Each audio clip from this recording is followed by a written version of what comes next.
he is one of one in terms of what they have on the team in terms of roles. There isn't really anybody that goes to the areas that Zach Benson's, which we've known for a little while. Yeah. He gets in front of the net.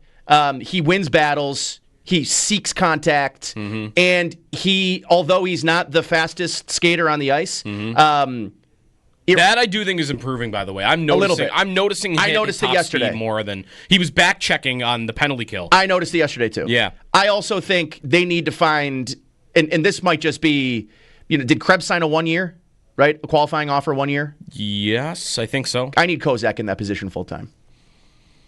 Fourth line center. That's what I would like to see that as a full time solution. But my point being, I think part of the reason everybody talks about Benson's numbers not really matching a lot of the underlying. Krebs has a 2-year deal, by the way. I think just as he's not playing on scoring lines. He's not being asked to play on scoring lines. That's part of it. That's definitely part of it. He is very, very curious to me. I love watching him play. It's incredible to me how smart a player he is at his age. Yeah. His hockey sense, his spacing, he is always in the right spot. It is unbelievable to me that player who is NHL Edge stats, all the player tracking, in the middle of the season, there was a chart of like the slowest players in the NHL, and he's on that list. Yep. One of the slowest players in the NHL right now. And he is 5'10", 170. And that might be generous. 5'10" is generous. Yeah. So I've got a guy that isn't big at all, isn't fast, and he makes the impact that he does. Right, he's not putting up points. But I was looking the other day for Locked On Sabres, looking at Ryan McLeod, trying to figure out what his next contract's going to be. And what's the story about Ryan McLeod? He's scoring more this year, but why is he here? He's a great defensive center. So I go to Evolving Hockey. I'm looking for some advanced stats on his defensive game. So I go to Even Strength Defense, which is one of their ratings on even strength, just how you are, your defensive impact at even strength. And I'm looking for McLeod.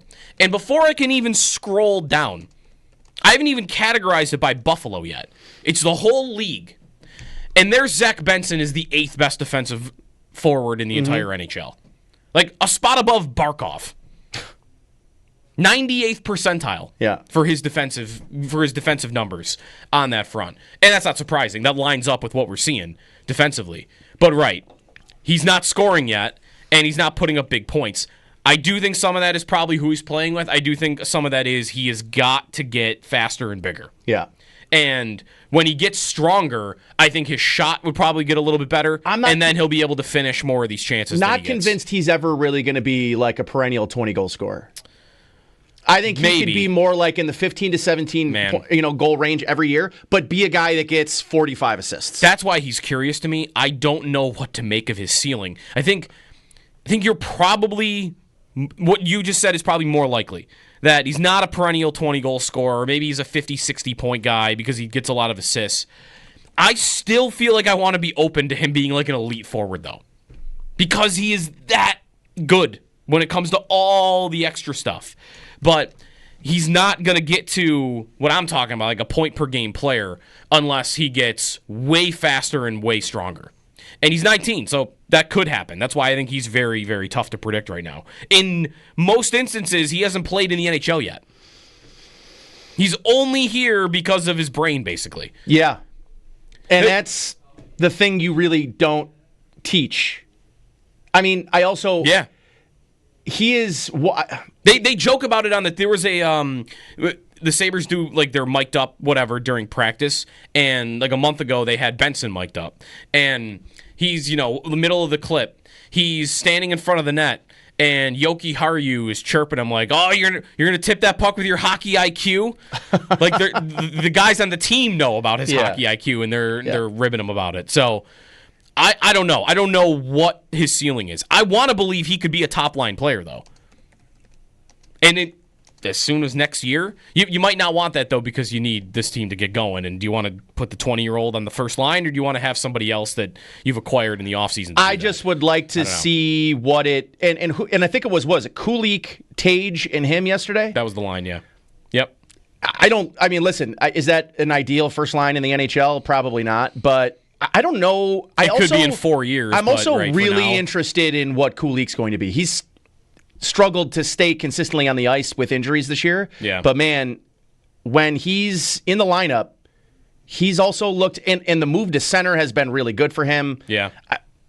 I mean, that's a young line. These are the types of conversations, though, I don't want them having right now. Because they can't keep having these conversations. Because this is the same thing they've been doing for at least 5 years, which is, we don't need to go do anything major in the offseason because all these young guys are going to do it. Kulik's going to take a step up, and Benson's going to take a giant step up. I am confident and hopeful that that's going to happen for at least those two right now.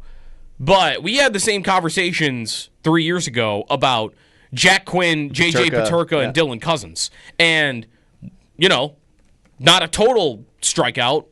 Peterka looks great. He's scoring every game right now.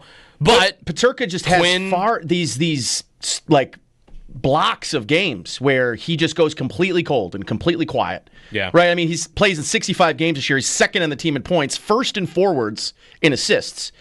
Does it feel that way? Yeah, I don't know. I think he's a very good player. I think he's a very good player, but I think in what we're seeing is what we saw a lot of last year, which is just so much tweaking and moving of the lineup. And I'm not here to tell you that I don't think other teams do this, even the really good teams do this. But there is at least a semblance of continuity throughout your lineup. You're not switching all three guys around all the time. But injury has forced that a little bit. But I think JJ, I would definitely say Jack Quinn, but there's other things going on with Jack Quinn. With Peterka, isn't he a little bit a victim of he just hasn't had consistent line mates that he's building chemistry with? Well, his consistent line mate was Cousins, actually. Well, it was Cousins. I feel Cousins like it's more Tuck now. 3 years, and now, right, it's being a little more mixed. Maybe it's going to end up being Tuck more often. That too could be a factor, that the two guys that were lost in the wilderness were always together. Yes. Quinn and Cousins. They were always together. They were always the most common line mates of each other when they played. I don't know. I don't know what to do with him. But this team is probably going to end up with, we'll see what happens over the next 12. Maybe they end up with 2 30-goal scorers. What a change this is from 2023. Yep. What a dramatic change. I mean, they had, 5 guys that scored 30 goals in 2023? Or was it 6? They had a few. Skinner did it. Thompson did it. Tuck did it. And Cousins did it. Did Olofsson do it too? Olofsson got like 28. That's probably it. That's still double from what you had. Lindy, by the way, getting his 600th win yesterday. Olofsson had 28, Cousins 31, Skinner 35, Alex Tuck 36, Tage 47. Okay. So Lindy gets his 600th win yesterday. He's the second 600th win with the Sabres. Excuse me. Second coach in NHL history to win 600 games with one organization. Have you thought at all about? I thought about this a little bit yesterday because of the milestone that he got. About what you think whether he's gonna be the coach next year or not. Did you hear his quote after the game? No. He got asked, basically, do you want to be back? Like, are you gonna come back? He got that question yesterday, and he basically said, I think that, I can fix anything, and I think that's what's made this season so disappointing. He said, I quote, I really want to get this right. Yes. Okay. So I would say he's back. Unless, I almost think universally, even if Adams or not, is the GM, I think he's here. I think you're probably right. 803-0550 is the phone number. We're going to get to Diggs and New England. Change anything for the Patriots in your mind, or is it just unveiling maybe some dormant New England? They might be on their way. We'll get to that when we come back here at 7 o'clock. A little trivia along the way as well, too. We got our backup quarterback fixin' so far. We should have to name at least one backup quarterback in every single segment today. Yeah, so I will go. We need some trivia. We need like a list of career backups with with the most touchdowns. A certain list that has a guy like Charlie Fry on it. Yep. For instance. Oh, yeah. 803-0550 is the phone number.